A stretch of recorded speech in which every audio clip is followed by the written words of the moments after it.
Une autre, juste une précision, tout à l'heure vous nous disiez les travaux c'est 16 millions hors taxe, donc TTC 20 millions et les ventes c'est 30 millions. 30 millions hors taxe. Hein, donc vous comparez du TTC et du hors taxe, hein, faites attention. 30 millions et 16 millions, ça fait la moitié, hein, on est bien d'accord. Et avec le TTC, ce sera aussi la moitié. Même s'il y a 2 ans de décalage pour récupérer les TVA. Alors par contre, ce qui nous est arrivé, on a eu 2 petites tuiles. C'est que EDF et RDF nous avaient dit vous avancez de certaines sommes qu'on avait avancées et on vous remboursera au fur et à mesure des avancements des projets quand on vous branche les gens. Et puis là, on est resté 200 000 à qu'ils nous rendre et ils nous ont dit c'est fini, on ne rend plus. 200 et quelques mille. 270 000, ça n'y rend plus. Donc, ça c'est le premier point. Et le second, et oui, la TVA. La TVA, c'est pour ça que la TVA, en provision pour la TVA, c'est au lieu de redonner aux communes, on commence de l'argent, on commence à provisionner pour la TVA. Ouais. Je suis clair. Oui, c'est clair, ça, il n'y a pas de souci. Donc, alors, on est sur le débat d'orientation budgétaire du développement économique. Et les prévisions, donc, orientation budgétaire 2016, c'est les travaux du lotissement Charcot et parachever des acquisitions de terrain pour la voie ferrée. C'est ça le développement économique pour 2016. Après, et au niveau de la commune, on n'a pas d'autres... on en parlera tout à l'heure sur le développement économique. C'est la CSIDEC, c'est la minute. L'ancien SIDEC, je suis d'accord, mais là on est sur un budget annexe, si je ne me trompe pas, et donc la prévision de travail sur le budget 2016 au niveau développement économique, c'est ces 2 points-là. D'accord. Bon, voilà. On jugera, après on en parlera. Bon, y a-t-il d'autres questions sur ce budget annexe? Alors vous savez qu'on n'est pas obligatoire, mais il va y avoir un décret qui va tomber, que maintenant pour l'Europe, il va falloir voter aussi.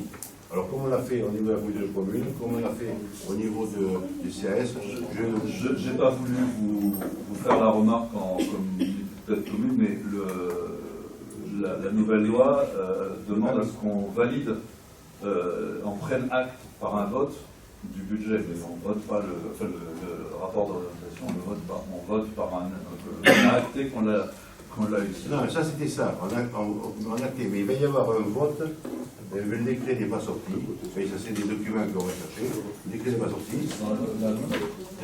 Non, les assemblées doivent voter qu'ils actent d'avoir eu un débat.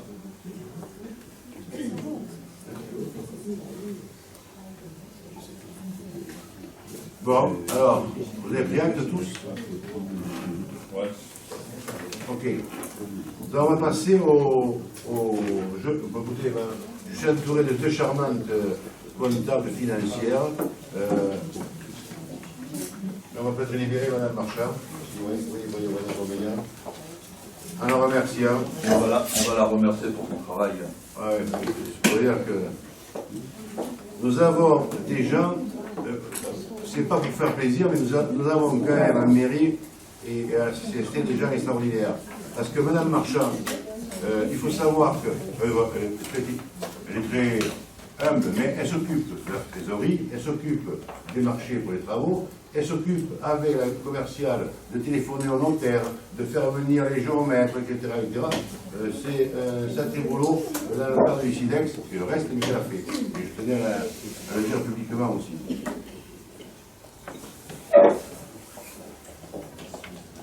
Donc nous allons passer maintenant au ROP. Alors je change de partenaire, pardon, je change de vitre financière.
C'est pas d'homme, c'est Robert.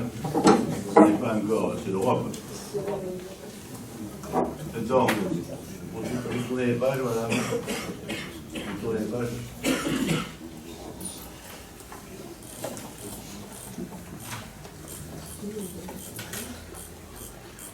Est-ce que je vais vous faire quand même, avec un contexte national, vous n'avez pas mis là.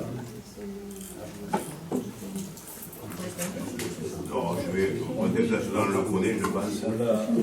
Hein, on le sait. Si ce n'est quand même que il était prévu, si vous voulez, une règle de calcul de la DGF, journée d'information. Parce que j'ai vu hier, c'était à la préfecture. Et puis Sigur, qui est le président des maires, qui était à... Normalement, avec la modification du calcul de la DGF, qui devait être appliquée déjà dès 2016, Plaisance devait gagner 200 000 euros. C'est pas mal, puisqu'on en perd 1 million sur 3 ans. On devrait avoir 200 000 euros de plus de DGF. Et puis, ça a été le tollé des grandes villes, parce qu'en fait, pour que les petites touchent, il faut que les grandes donnent. Et a priori, ils se sont tous mis d'accord, là je pense qu'il n'y a pas de gauche, de droite ni de centre, pour qu'en 2017 ça se soit appliqué, mais finalement ça ne changera pas grand-chose. Je pense que il y aura peut-être au niveau des textes, au niveau des règles, des choses qui bougeront, mais financièrement, il n'y aura presque rien qui bougera. C'est-à-dire qu'il ne faut pas s'attendre à 200 000 euros, même en 2017. Par contre, ce qu'on sait, c'est que l'effort, si vous voulez, qu'on a dû faire, toutes les collectivités, se monte quand même, pour Plaisance encore, de l'ordre de 322 000 euros, ce qui fera sur 3 ans à peu près 1 million d'euros de moins à percevoir. Pour vous donner un exemple, nous percevons 3 millions d'euros de taxe d'habitation. C'est-à-dire que si jamais on ne serrait pas les boulons et si on n'avait pas quelque chose à côté, il aurait fallu augmenter, il faudrait augmenter la taxe d'habitation de 30%.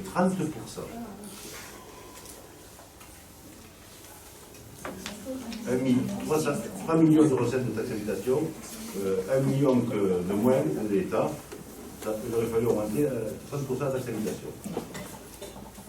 Malgré cela, en plus, il faut le dire, c'est que le changement de grille indiciaire qu'on va avoir au niveau des échelons, la revalorisation au mois de juillet et au mois de janvier 2017, pour les fonctionnaires, je pense qu'on va être, on va trouver des 150 à 200 000 euros qui sont ajoutés facilement.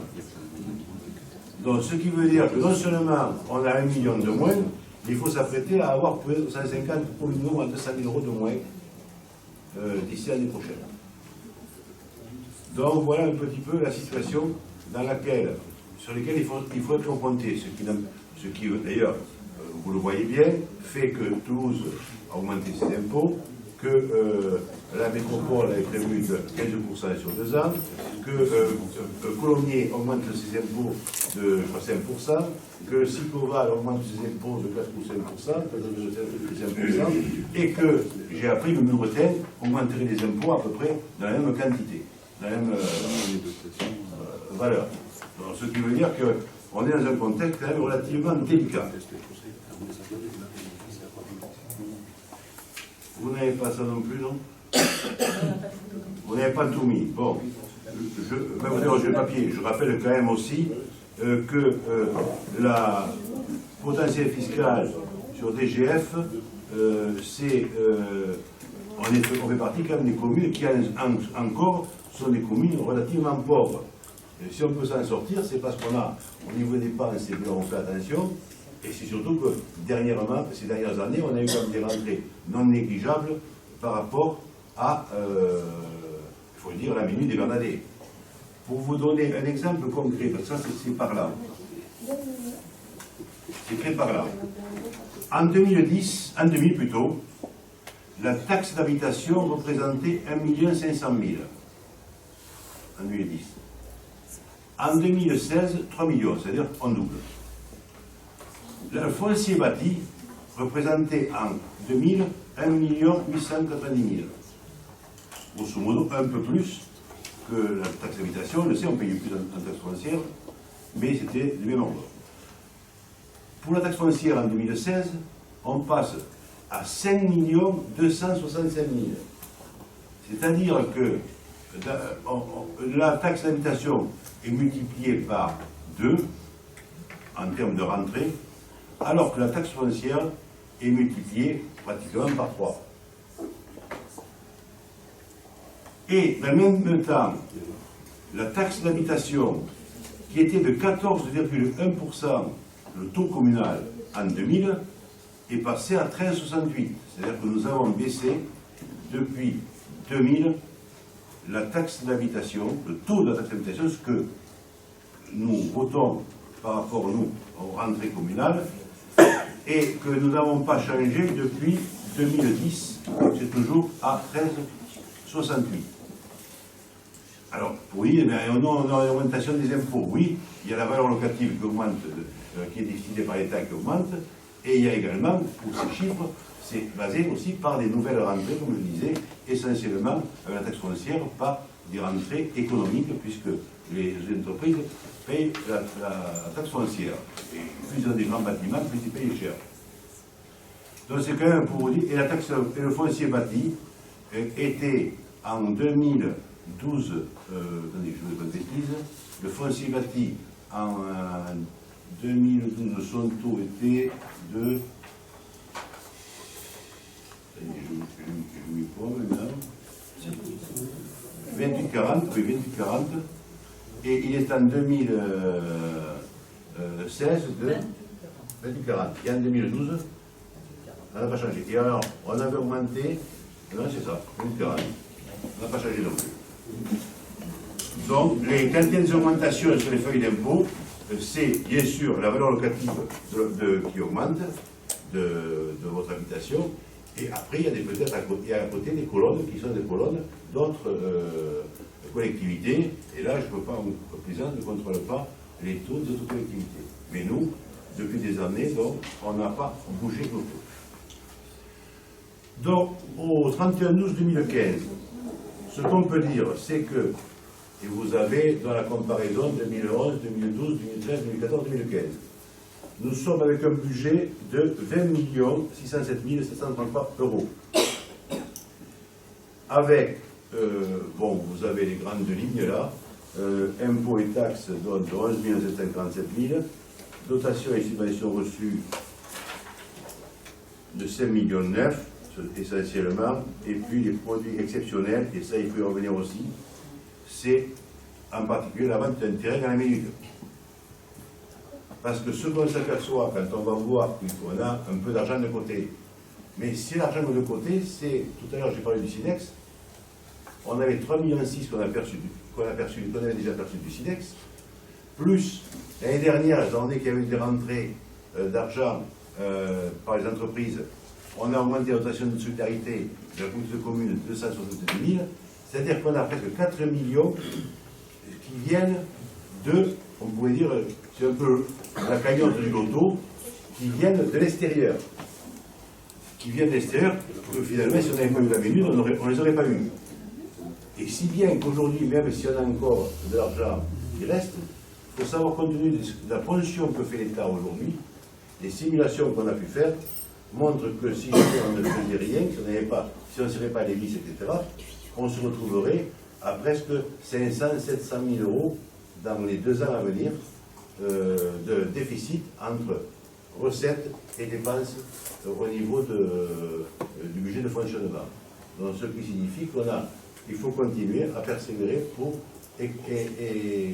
on pourrait dire, économiser, trouver diminuer, on l'a vu au niveau du personnel, vous allez voir qu'on a quand même fait des progrès importants, malgré les charges qui nous tombent aussi sur la figure, mais également, c'est pouvoir passer le cap des 3 prochaines années de manière le plus simple possible, le plus doucement possible, avec des réserves un petit peu, pour ne pas augmenter la pression des impôts de la soi. C'est-à-dire qu'on les a pris comme objectif, comme toutes les collectivités, de ne pas augmenter les impôts. Les autres les augmentent, mais moi je tiens à ce qu'on ne les augmente pas. Et qu'on tienne le coup. Donc ça c'était les recettes. Non, pardon, les recettes. Les dépenses. Les dépenses, on a les charges à caractère général pour 3 700 000 et non, je me trompe, 3 700 000 et le personnel pour 11 658 000 à peu près. Alors qu'on avait prévu dans le budget plus de 12 millions, 12 millions 100 ou 12 millions 2. Donc on a serré le boulon. Et on est sur un budget en total de dépenses de 17 621 816 euros. Comme je répète, il y a quand même 600 000 euros qui viennent de la vente directe à la ville. Ça, c'est le compte administratif. On pourra, si vous le voulez, après aller dans le détail des dépenses. Ce que je peux dire, en plus, parce que si vous êtes intéressé par les dépenses qu'on a, en plus et au moins vous avez les tableaux, on pourra discuter. Ce que nous prévoyons aujourd'hui, vous avez aussi, est-ce que vous avez vos tableaux après? Je puisse m'en inspirer.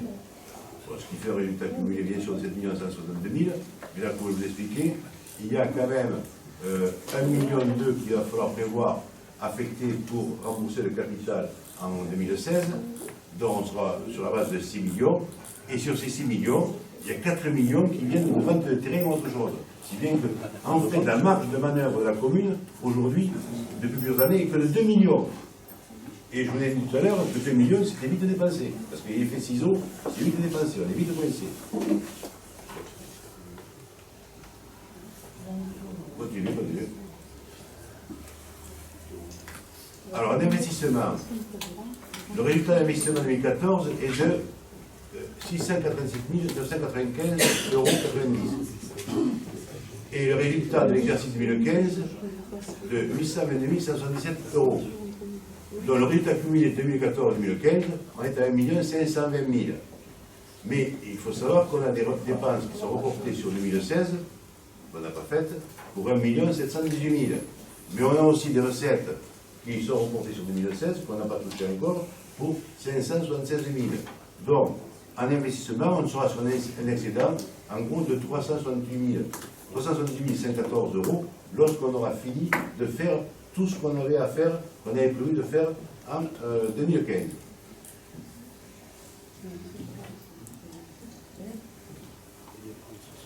Voilà, vous êtes au début là. Simplement une remarque. Je veux dire, on n'a pas les mêmes documents, on ne travaille pas sur les mêmes documents. Quoi. Le document que vous nous présentez n'est pas le même que vous nous avez envoyé. Alors, bon, il est pas totalement différent, c'est pas ça que je veux dire. Mais je veux dire, c'est un peu difficile à suivre. Je donne une explication claire. Ah non. Il y avait un excédent de 2014 et un excédent de 2015 qui se monte à 1,5 million en deux têtes. Vous voyez, je le fais dans deux têtes. Et ensuite, par contre, il reste en gros 1,7 million de travaux à faire. Si bien que, mais il y a 500 000 de subventions à recevoir, si bien qu'on va être en finale à plus 300 000 en investissement. Une grande masse.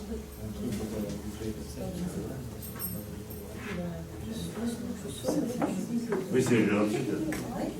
Il vient de l'annoncer, vous l'avez. Après, En vous donnant d'autres tableaux, encore, on considère que les tableaux sont déjà le DOP et on complète avec d'autres tableaux. Alors, est-ce que vous pourrez nous faire suivre ce tableau? Mais bien sûr. C'est super, Et merci. c'est 7 heures, quelle heure? Les minutes de bonté. Et moi, c'est à 5 et à 35. Ça va pas durer. Attendez maintenant 8h05. 7h05. Ah, mais je note parce que vous m'avez promis. Bon, alors là aussi, c'était des données importantes. C'est les charges de personnel par rapport à la présidence et à la strate, mais également aussi au niveau des impôts. Vous avez ça? La salutation des dossiers. C'est un peu, on est un peu dans la panique là.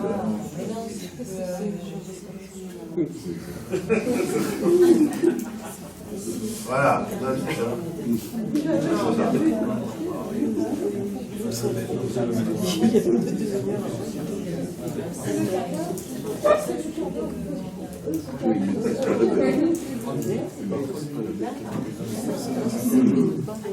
Donc, comparatif entre les différentes communes à un taux de compétence entre communes en termes de facilitation de l'exploitation à compétence. Vous l'avez pas vu? On les mettra pour l'habitude. Avancez.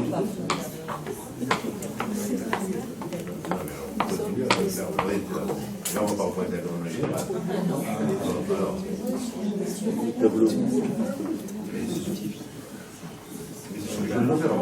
c'est ça que j'ai. Maintenant, je suis dans madame. Donc, on va aborder les choix et les orientations budgétaires de la ville de Pézan-les-Touches pour 2016. C'est le document que vous avez.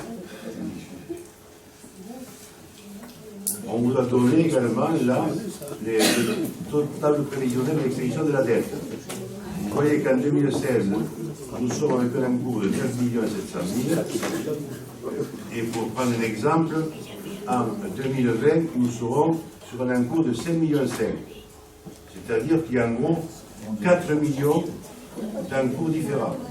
Grosso modo, depuis 15 ou 20 ans, justement pour gérer à peu près correctement la ville, on a fait en sorte avec différentes équipes de garder la même annuité.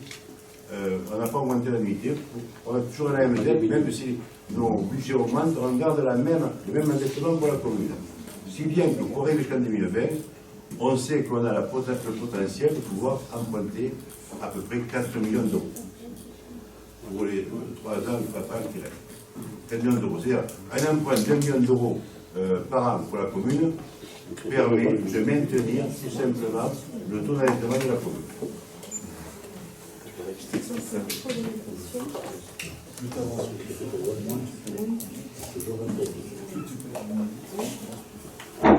Alors, je vous en parlerai si on veut des renseignements.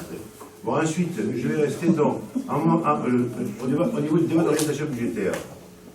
Comme on vous l'a dit, il est noté à compter du 1er janvier 2016 le taux plafond de la cotisation obligatoire au CFPT qui baisse, mais on a une masse salariale qui va augmenter automatiquement du fait des changements d'échelon, etc. Et puis, comme je vous l'ai dit, du fait de la revalorisation des catégories B et C, et en même temps, du fait qu'il y a dernièrement, donc, le gouvernement a décidé de revoir l'indice réinitié des fonctionnaires en revalorisant, et c'est gentil, mais en fait, il ne va pas nous compenser ce qu'il va falloir payer. En matière d'investissement, ce que nous propose, c'est de mettre en priorité cette année, de continuer, ce qu'on a continué par rapport aux mesures d'accessibilité 2016. Et alors, c'est pour la mise aux normes, comme on l'a déjà dit, c'est d'une part, par exemple, au niveau de la mairie, on est obligé de mettre aux normes les handicapés, mais aussi de salle accueil en bas. Au niveau de l'école Pagnol, on va mettre aux normes, après les travaux de l'école dernière, on va mettre aux normes la salle Maurice Fort, de manière à aussi pouvoir accueillir éventuellement des réunions en bas. On va mettre aux normes le gymnase Jules Verne, avec une salle en bas et qui pourra servir en même temps de salle de convivialité. C'est-à-dire que s'il y a des associations qui se réunissent au premier étage, si jamais il y a un handicapé dans un bureau, ils pourront faire des réunions en bas, mais cette salle pourra servir aussi, ils nous demandaient plus longtemps, à Jules Verne, une salle de convivialité, parce qu'on reçoit beaucoup d'équipes, et des choses comme ça. On a aussi envisagé le foot. Le foot, étant donné que le foot était son clubhouse, mais au-dessus, il y a le rugby. Or, le rugby, avec l'escalier en colimaçon qu'ils ont, il faudrait mettre un ascenseur. On ne va pas payer un ascenseur pour qu'ils puissent monter, parce qu'il faut 60 000 euros plus d'entretien. Donc, compte tenu que le rugby avait aussi, cette année, des subventions possibles par la Fédération française de foot, on prévoit la création d'un clubhouse foot à côté du club existant, de manière à ce que le rugby puisse descendre dans le clubhouse du foot aujourd'hui. On prévoit un local au tennis également, parce que le tennis, qui est dans le clubhouse est au premier, on ne va pas prévoir non plus mettre un ascenseur pour aller au clubhouse du tennis. Donc, ce qu'on prévoit, c'est qu'il y ait WC handicapé, vestiaire handicapé et bureau pour accueillir à côté, en rez-de-chaussée, je dirais. Puis ce qu'on prévoit en dehors de ça, j'ai dû dire l'immobilier, Dodé, je vais dire, l'école Dodé qui sera faite dans 6 heures. Et ce qu'on prévoit quand même en plus, c'est un terrain synthétique à côté du clubhouse, parce que par rapport aux fortes demandes qu'on a, par rapport au football en particulier, lorsque le rugby s'entraîne sur le terrain du fort, quand il fait mauvais, ils ne peuvent plus y aller, jouer, et donc d'avoir un terrain synthétique. Il y a une demande qui est faite, qu'on étudie aussi, qu'on a prévu dans le budget, c'est la couverture d'un terrain de tennis qui demande par rapport, parce qu'ils ont, c'est vrai que non seulement ils ont que 2 terrains de tennis, mais aussi, comme vous savez, que si vous avez eu la dépêche, couvrir un terrain de tennis qui est à l'extérieur.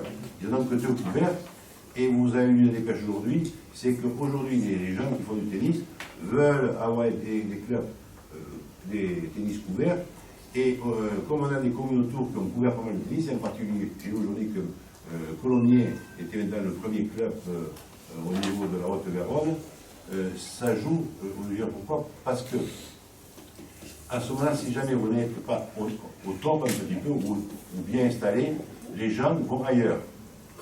Et si vous perdez des adhérents, ce qui se passe à ce moment-là, c'est comme ils ont des profs à payer et compagnie, à ce moment-là, ils sont en situation financière, et ça nous coûtera plus cher, éventuellement, de les aider à payer du personnel qui est couvert chez eux, que de faire couvrir un tennis. Et ensuite, compte tenu aussi de la forte demande que nous avons au niveau du collège, mais aussi au niveau de tout ce qui pratique à Jules Verne, l'objectif est de couvrir, mais sans fermer sur les côtés, de couvrir le plateau sportif qui est à côté de Jules Verne à la sortie, de manière à ce qu'il y ait, au moins quand il ne fait pas trop froid, un terrain supplémentaire où ils pourront évoluer tranquillement. Ça, ce sont les gros objectifs, on pourrait dire, de l'année 2016. Je dirais qu'il fallait que je fasse plaisir un peu à l'adjoint au sport, en particulier, à l'adjointe à l'accessibilité, sachant qu'avant, quand même, on avait fait l'école des beaux-arts, le dernier mandat, plus Monestier, salle culturelle, les 3 salles de cinéma, il fallait mais au-delà de ça, on prévoira un budget qui nous permettra de lancer un dossier qui me paraît important, c'est la maison de la famille et de la parentalité. C'est-à-dire d'être à même de répondre finalement que les parents, quand ils arrivent, que les Plaisançois, quand ils arrivent à Plaisance, puissent avoir en un lieu, bien sûr la mairie, l'urbanisme, mais un lieu tout ce qui concerne les enfants, on peut dire depuis la crèche jusqu'aux personnes âgées. C'est-à-dire qu'on puisse retrouver dans un même lieu le RAM, la ludothèque, des salles pour des réunions parents-enfants, le Centre Sésame, le CCAS, qu'on puisse avoir tout, et les inscriptions pour la petite enfance, mais également pour les écoles, mais également pour les centres de loisirs. Finalement, qu'il y ait un rez-de-chaussée de quelque chose qui soit pour réserver pour la famille, on peut dire, et la parentalité, et qu'on puisse, à partir de là, que ce soit un outil de travail, non seulement un lieu bien repéré, mais un outil de travail aussi pour tous les travailleurs sociaux qui sont là et on va au niveau associatif. Donc ça, c'est quelque chose sur lequel nous allons travailler, mais j'attends de savoir un petit peu ce qui va se passer au niveau MENUD, etc.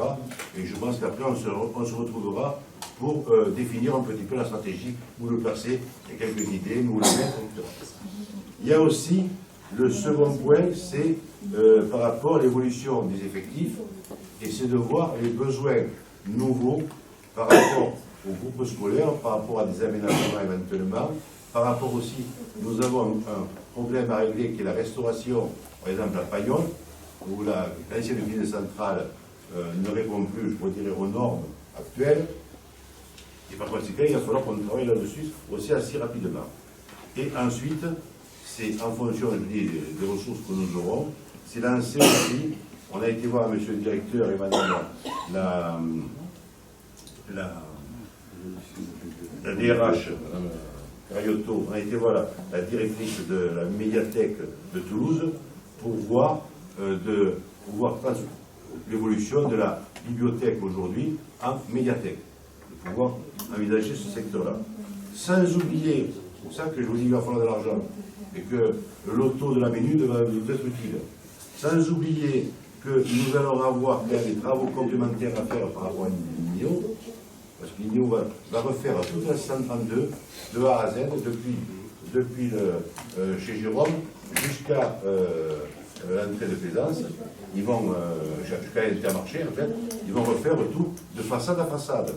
Et ça va être surtout une grosse partie, en particulier la place Verdier au Saint-Nicolas, ça va être une zone apaisée, c'est-à-dire une zone 20 km à l'heure, mais avec tout là, bon. Et par contre, on aura quand même des travaux à faire du Touche, par exemple, d'autres travaux à faire à côté, nous, sur ce qui ne concerne pas l'axe principal.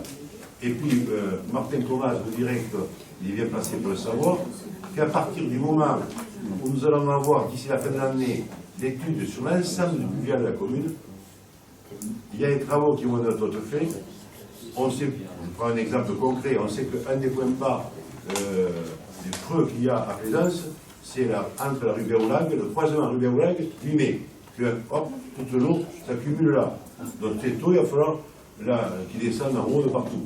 Et à ce moment-là, comme il s'accumule là, il y a des bombes jusqu'au parking souterrain. Hein?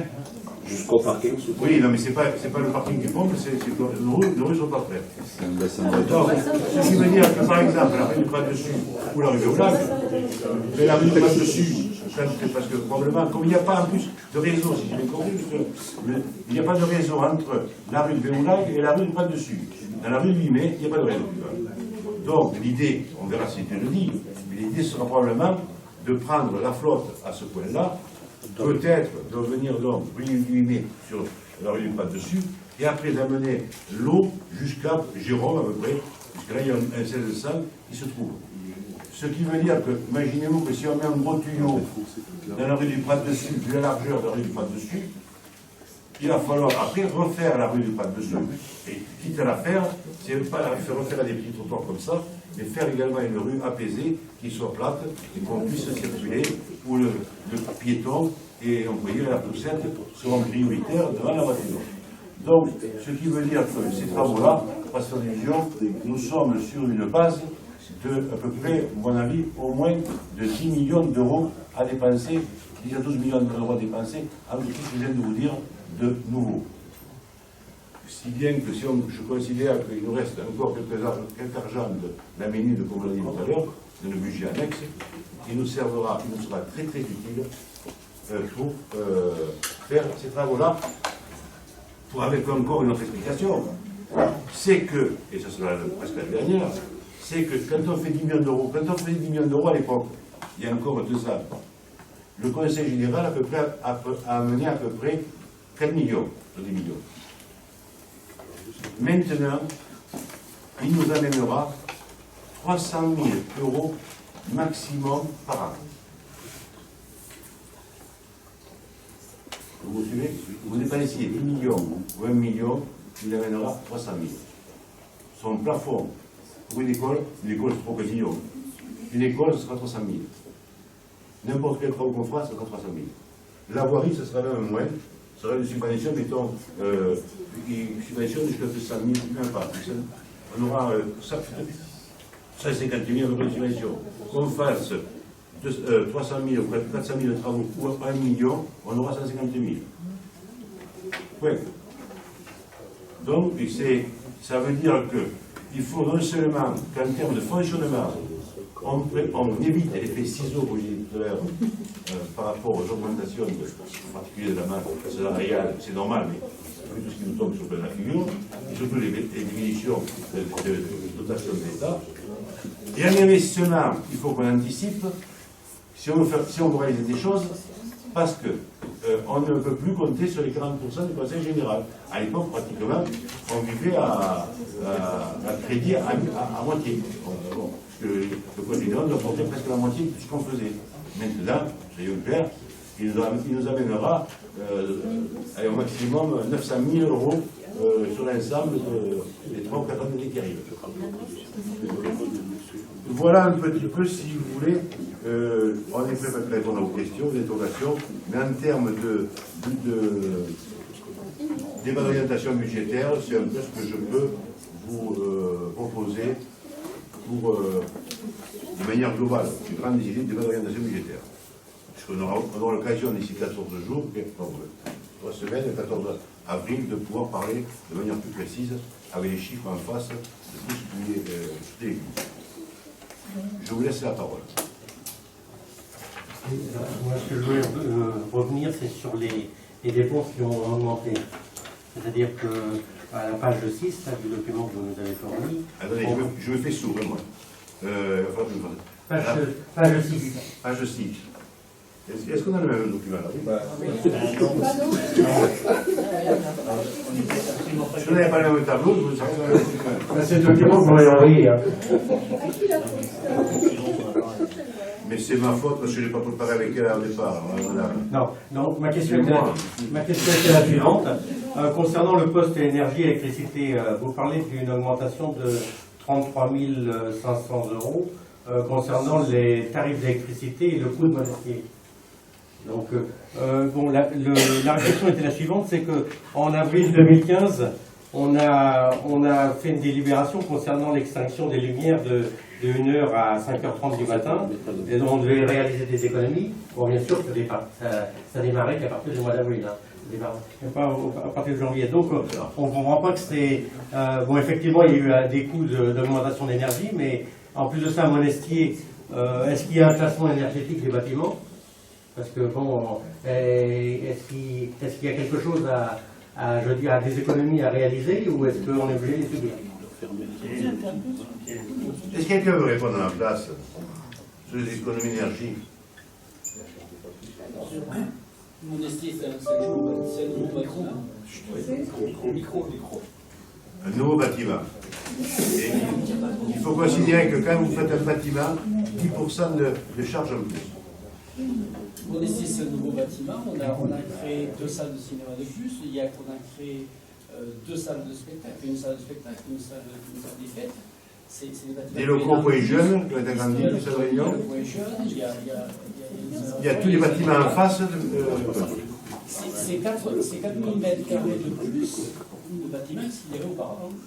Donc, effectivement, Monestier, c'est plus d'électricité, plus d'énergie.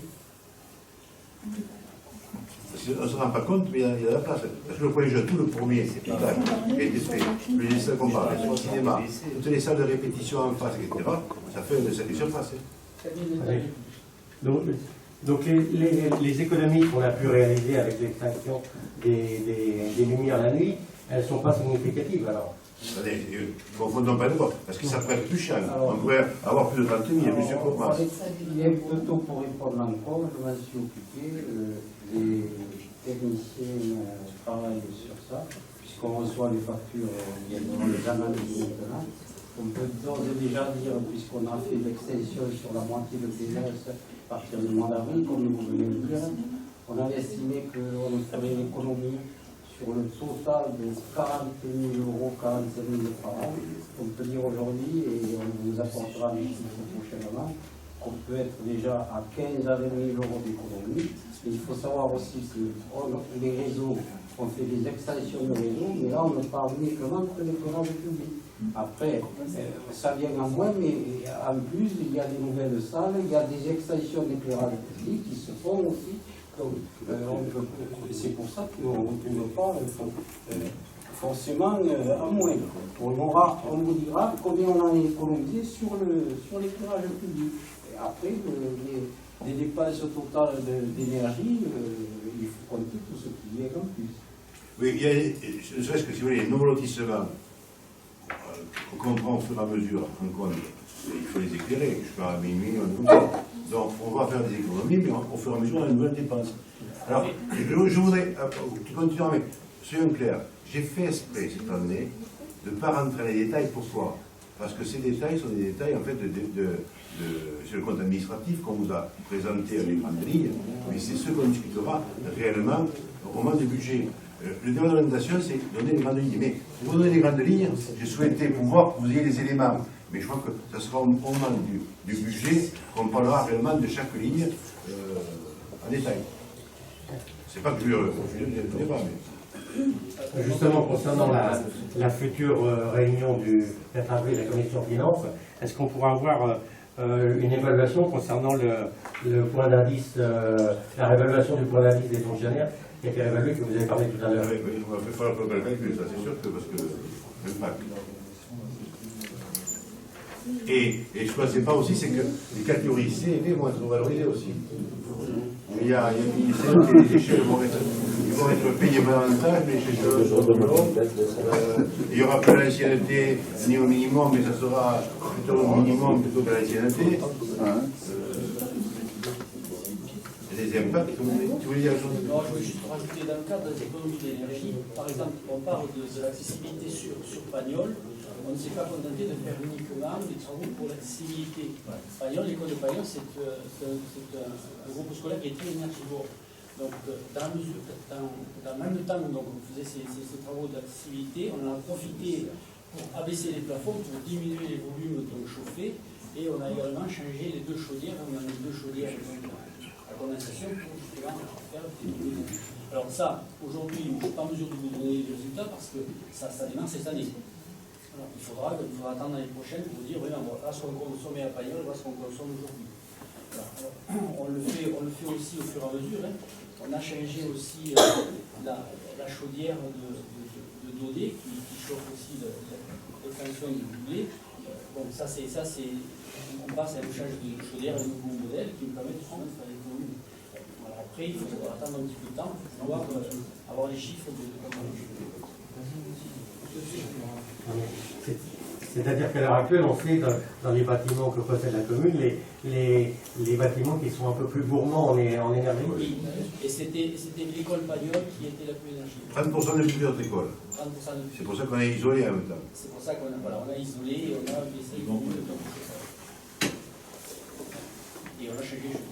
Donc on peut s'attendre pour le budget à une étude analytique des hausses et des hausses et des coûts. On vient de vous dire que pas pour cette année. Pas pour cette année. Ah oui, c'est pas sec encore, c'est juste cette heure.